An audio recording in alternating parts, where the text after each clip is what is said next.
Hello and welcome. This will be my last episode from this map seed. So this is the Death to the Brave New World series. And the reason for that, of course, is the new ranching update that will be hitting very soon. So I feel I'm missing out on too much stuff, even though I built kind of a lot of stuff in this base.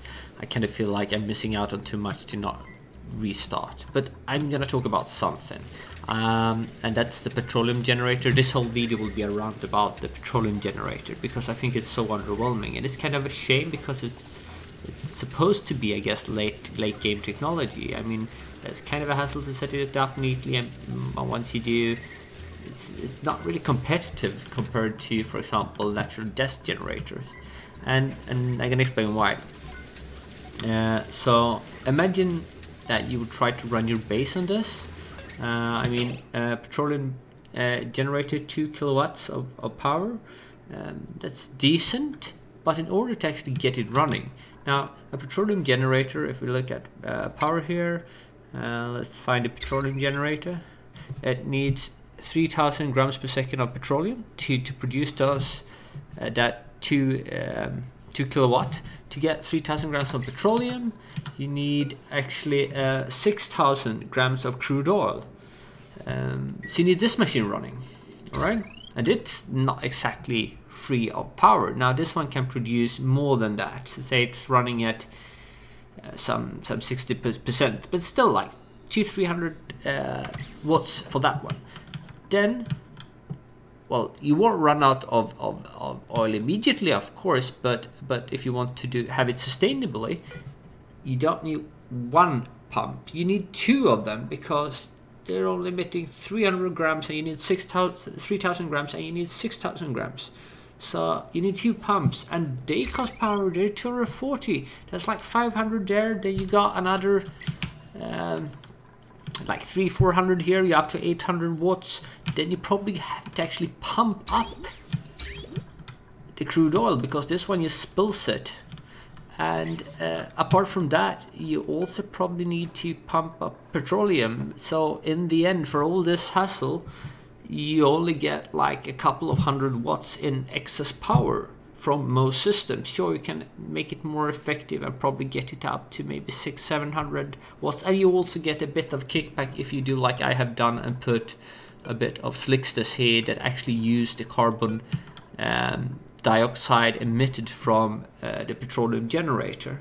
You also get some of the water back because it emits polluted water. Now I have a water sleeve here that also use more power, so that's even less excess power from all this build, right? And you have to use a lot. On top of it, you have to use a lot of clean water to even keep this thing running. Of course, the petroleum generator works for a nice kind of excess power if you just don't want it sustainable. I mean, if you say, well, you probably do have a lot more oil than you will ever need. So you go like, all right, so I put up some 4 or 5 petroleum generators. I will have plenty of energy until I run out of oil. But with like 4 or 5 of those running, you will actually run out of easily accessible oil quite fast.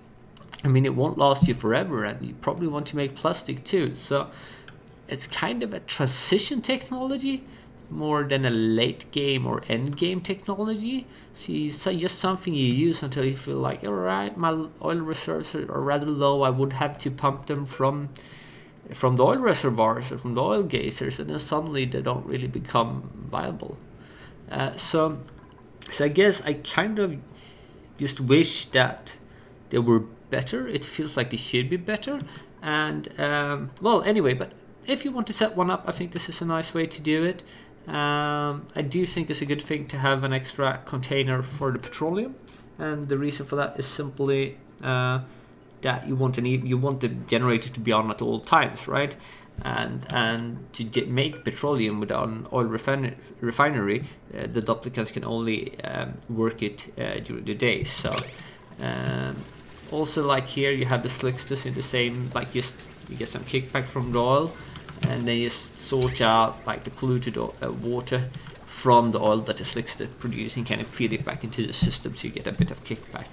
But all in all, at least like it is right now, I would just say skip this, skip oil refinery, except for maybe a transition period or spare power, because it's simply not worth it. I think that was all of my petroleum generator rant, and I'll see you guys in the next video on the new map seed in, I guess, the ranching update.